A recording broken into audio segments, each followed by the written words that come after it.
Building your equity value and using your equity, unfortunately or fortunately, is one of the most complex things a founder has to do.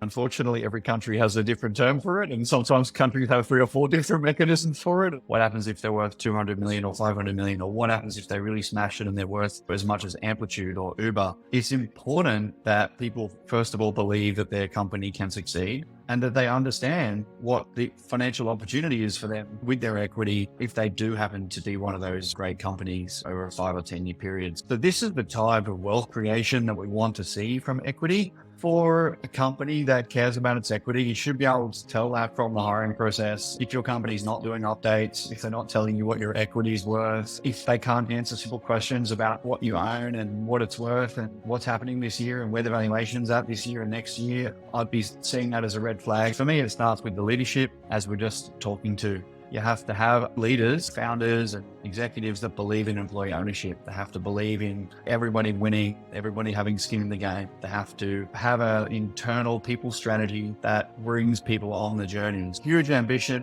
Make sure it's part of your narrative. It helps you get investors. It helps you build a great team. And it helps you run through brick walls, as you have to do many times on the journey. You have to tell that equity story when you're hiring people, because it sets you apart from other hiring companies that might not be so good at telling that story. Even just explaining to your new team members how much the founders care about their equity and that they have fair terms in their equity plans. Some equity plans are not fair to the team. They are actually punitive to the team and very fair to investors. And so even explaining that to new hires is an important way to build trust, and so that they really value their equity. You have to tell that equity story when you're hiring people, because it sets you apart from other hiring companies that might not be so good at telling that story. Even just explaining to your new team members how much the founders care about their equity and that they have fair terms in their equity plan. What you're asking them to do is, first of all, earn the equity,